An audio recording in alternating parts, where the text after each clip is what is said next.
안녕하세요. 뻔뻔한 복독방입니다. 구독과 좋아요, 알림 설정, 그리고 회원가입 부탁드리겠습니다.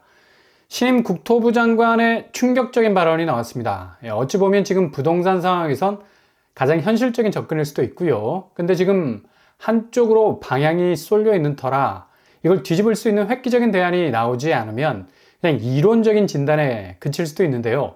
전세제도, 장기 임대로 바꿔가겠다는 박상우 국토부 장관의 제언적인 발언이 국토부 기자단과의 간담회에서 나왔습니다. 실제로 지금 전세가가 심상치 않은 모습을 보이기는 합니다. 왜냐? 그동안 전세값이 너무 올랐어요. 1차 하락 시기에 전세가가 그래도 매매가와 동반해서 떨어지는 모습도 보였지만 그새 전세가는 서울을 중심으로 특히 수요가 몰린 곳들은 그동안 올랐던 상승분을 다시 회복하려고 야금야금 올라서고 있는 상황이죠. 이렇게 전세 시장 자체의 진입 장벽이 높아지다 보니까 실제로 신혼부부 같은 경우는 대부분 전세에서 시작을 해야 하는데 몇 억씩 전세자금 마련하기가 빠듯할 때가 많죠. 사회 초년상으로 스타트를 시작한 지 얼마 되지 않은 입장에선 다시 매매를 위한 대출만큼은 아니지만 그래도 거하게 대출을 일으켜야 하는, 전세 대출을 껴야 하는 진퇴양난에 빠질 수밖에 없는 겁니다. 가뜩이나 고금리 상황에서 전세 대출 금리 역시도 만만치 않은 궤적을 그리고 있는데 매매가 아니라는 이유로 단지 보증금의 형태로 회수가 가능하다는 그 위안을 삼기에는 그렇게 묻어든 보증금 역시도 대출이기 때문에 계속해서 고금리 이자를 물을 수밖에 없는 거고, 이렇게 전세 대출 갚느라고 눈코 뜰 새 없이 시간이 지나다 보면 어느새 내 집 마련을 생각했던 구도는 갈수록 오르는 분양가 때문에 더욱더 멀어지게 될 뿐이죠. 정말 가까이 하기에 너무나 먼 당신이 되는 겁니다. 그러니 서울에서 집을 장만하는 거 포기하고 경기권이나 인천으로 인구가 대거 32만 정도가 1년 상간에 빠져나가는 현상도 일어나고 있고요. 게다가 아파트 전세 고집하지 않고 조금 저렴하게 다세대 주택으로 들어가자니 지금 전세 사기 문제로 보증금을 하루아침에 날려서 피눈물 흘리는 세입자들의 처지, 그 누구도 구제할 방법이 없는 거죠. 다시 새로운 대출을 내서 날아간 보증금 확보한다는 건데 이건 배보다 배꼽이 더 큰 거고 정말 걱정이 한 집이 될 수밖에 없는 전세 시장이라는 겁니다. 지금 전세 가격 지수 변동률이 살짝 보합 내지 내려가는 곳도 있고 또 상승 추세에 있는 곳도 있습니다. 어차피 젊은 층들이 주로 거주해야 하는 곳은 서울 중심 업무지구 근처이기도 해서 전세 수요가 몰릴 수밖에 없는 거죠. 직장과 가까운 곳에 자리를 잡아야 하는데 그런 입지에서 전세를 얻으려 하면 지금 아무리 전세가 지표대로 내려간다 해도 특수한 입지적 수요가 몰리는 곳이기 때문에 전체 전세 궤적과는 다른 체감도의 현장 전세가가 형성이 돼 있어서 막상 전세 얻으려고 돌아다니다 보면 정말 한숨이 날 수밖에 없을 정도로 전세가가 바짝 올라가 있다는 것을 느끼는 젊은 층, 특히 전세로 진입하려는 사람들의 고충일 수밖에 없는 거죠. 그래서 박상우 국토부 장관이 간담회에서 전세 제도를 장기 임대로 바꿔나가겠다는 충격 제안을 한 것이기도 한 건데 전세 제도 자체가 이건 한국에만 있는 아주 독특한 보증금을 물고 들어가야만 하는 부동산에서 아주 낯선 제도라 할 수 있죠. 일단 몰빵해야 하는 본인 자금이 몇 억씩 필요한 건데 거기에 사는 건 월세 조건과 비슷한 거고 다만 매월 렌트비가 나가지 않는다는 거. 그러나 목돈을 거의 대출을 낄 수밖에 없는 자금을 묻어놔야 한다는 것 자체가 부담 100배죠. 그러니 국토부 장관도 장기 임대로 그것도 목돈이 들지 않는 저렴한 민간 임대주택 방향으로 해서 시장에서 전세제도가 점점 사라지게 되고 완벽하게 월세제도가 자리를 잡는 것이 더 선순환적인 임대시장에서의 모습이 아닐까라는 의견을 내놨습니다.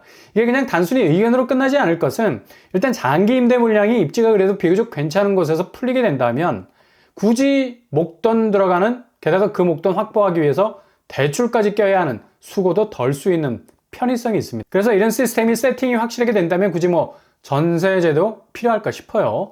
이렇게 되면 당장 전세가 폭락으로 인한 역전세, 깡통전세 위험도 대폭 줄어들게 되고요.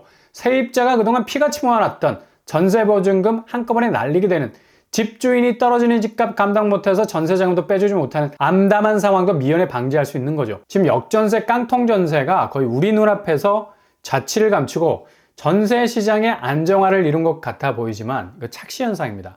상반기 만기가 도래하는 전세 계약 중에 역전세, 그러니까 집주인이 보증금을 세입자에게 돌려주지 못하는 극악의 상황이 발생할 수 있는 가구 수가 65 5만 호에 달한다고 하죠. 정말 어마무시한 규모입니다. 그리고 깡통 전세 가구는 11만 가구 정도 된다고 하는데요. 앞으로 상반기 집값 추이도 그리 만만치 않을 것으로 보이는데 이렇게 되면 전세가 역시도 일부 서울에서만 오르는 추세, 특별한 수요를 제한다 하더라도 전체적인 전세가 추이도 낮아질 것으로 보여서 앞으로 역전세와 깡통전세는 더욱 기승을 부릴 것으로 예상이 됩니다. 이렇게 전세가 불안정한 모습을 보이기 때문에 국토부에서도 더 이상 전세의 존속이 그리 크게 중요하다고 보지 않는 겁니다. 오히려 부작용이 더 많다는 거죠. 전세로 진입하기 위한 수요의 자금 부담, 그리고 그렇게 묻어둔 보증금이 집주인에게 들어갔다가 다시 회전이 돼서 세입자에게 당연히 돌아와야 하는 건데 이게 그만 전세가 폭락으로 인해서 공중분해가 되어버릴 위기도 있고 심지어 다세대 주택에선 전세 사기로 보증금 들고 튀는 범죄도 발생을 하고요.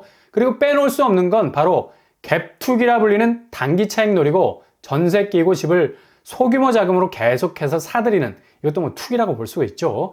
근데 이제 전세 시스템 자체가 붕괴가 되어버리면 장기 임대 체제로 가버리게 되겠죠. 갭투는 완전히 역사의 뒤안길로 사라져버리게 된다는 얘기입니다. 그동안 서울에서 노도강 중심으로 엄청난 갭투의 움직임들이 나름의 투자라는 공식으로 모여들었었는데 이름하여 갭투의 성지라고도 불리었죠. 근데 요즘 반토막난 거래가 계속해서 나오고 있습니다. 그만큼 매도세가 급하게 집을 팔고 있다는 얘기죠. 도저히 버틸 여력이 없다는 얘기입니다. 그 중심에 바로 갭투의 장본인들이 있는 거고 정신 못 차릴 정도로 자고 나면 집값이 떨어지는 상황이라서 아마도 상반기는 서울 하락의 가장 선봉에서 집값 하락을 이끌 수 있는 추세가 노도강에서 이어질 것으로 전망이 됩니다. 특히 노원, 도봉, 강북과 하락세는 그냥 지표상에만 등장하는 급매로 팔려나간 아파트 실거래가를 접할 수 있는 것이 아니라 지금 당장 그쪽 부동산 문을 열고 들어가도 아파트 시세 자체가 급격하게 하락 쪽으로 움직이고 있다는 걸 피부로 느낄 수 있을 정도로 수억 원씩 하락하는 단계가 등장하고 있습니다. 이건 단지 거래 절벽으로 인해서 그동안 매매가 되지 않았던 물건들이 갑자기 엑셀 밟고 급매나 초급매 배지를 달고 튀어나오는 게 아니라 아예 애초부터 초초초 급매로 던지고 나오는 물건들이 많다라는 사실이 주목할 만하다는 얘기죠. 서울을 두고 강남과 강북 아파트 확실하게 단가 차이가 벌어질 것이라는 얘기가 있는데 이건 뭐 그냥 물과 기름처럼 서로 시세가 섞이지 않을 거라는 판단에서 나오는 얘기고 이렇게 한쪽 특히 비강남권이 추락하는 건 그대로 다시 반작용으로 강남권으로 이어지는 확대적인 하락 추세가 이번 2차 하락장의 특징이라서 서로 핑퐁 게임을 하듯이 왔다 갔다 하는 움직임을 보일 겁니다. 단지 노도강만의 하락이 아니란 얘기죠.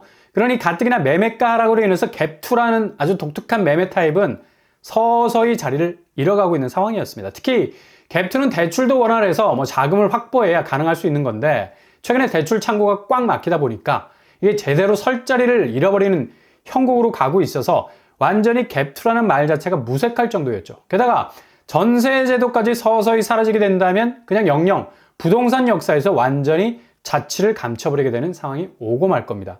지금 이렇게 전세 시장 자체가 불안한 상황, 다시 서울만 전세가가 치솟게 된다면 매매가와는 완전히 별개의 새로운 부동산 지형들을 만들어버릴 가능성도 있고요. 결국에는 전체 집값 자체가 더 올라갈 수 있는 계단이 없는 그냥 막다른 길을 마주하게 될 것으로 보이기 때문에 일시적으로 수요의 쏠림 현상으로 인한 전세가 상승 요인은 곧바로 꺾이게 될 것으로 보입니다. 절대로 내려가는 매매가를 끌어올릴 만한 전세 상승 요소는 거의 없다. 그냥 그렇게 살짝 소폭의 조정세만 보이고 다시 매매가와 함께 손잡고 하락 추세의 궤적을 만들 수밖에 없는 건데 계속해서 전세가 상승이라는 밑불을 떼고 매매가 화랑이라는 큰 그림을 그린다는 것은 정말 칠흑같이 어두운 암흑 속에서 성냥불만 계속해서 긋는 신용밖에 안 된다는 얘기예요. 갈수록 상황이 어두워지면 그냥 바로 거기에서 빠져나와야죠. 산에서 해가 뉘엿뉘엿 넘어가면 바로 눈썹이 휘날리도록 하산해야 합니다. 산이 어두워지면 답이 없기 때문에 부동산 시장에서 매매가가 하락의 전방위적인 분위기로 이미 넘어가 있으면 전세가는 절대로 그렇게 어두운 국면을 뒤집을 만한 햇살 같은 반전의 힘을 쏟아내지 못한다는 얘기입니다. 그동안 전세가만 쌩쌩하면 매매가는 그렇게 확실한 백업을 믿고 살아날 거란 기대 접지 않아도 됐었는데 이게 지금 부동산 시장 전체의 사이클이 완전히 뒤바뀌는 시기여서 단기적인 현상이 아니라 완전히 기존 질서를 무너뜨릴 만한 한국 부동산의 대변환점에 와 있는 그런 시기라는 사실을 인지하셔야 된다는 얘기죠. 이제 거대 자산의 시대는 거의 종말을 고하고 있다. 이게 지금 일어나고 있는 부동산 시장의 가장 큰 맥락 있는 움직임이라 볼 수 있겠습니다. 그리고 그 기재에는 이달부터 시작될 스트레스 DSR, 고금리에 취약한 차주들에겐 이제 더 이상 돈을 빌려주지 않겠다. 부동산으로 흘러들어가는 자금 차단 중에 있습니다. 거래량 줄고 매매가는 더욱 아래로 처박히겠죠. 집주인들은 빨리 급매로 혹은 초초급매로 현금 확보하시려는 분들 중심으로 움직이지 않으면 되게 추운 봄을 맞이하게 될 것 같습니다. 전세 역시도 소득 대비 전세 대출 쪼이고 거기다가 전세 제도까지 사라질 수 있는 시스템의 대변화도 오고 있다는 사실이죠.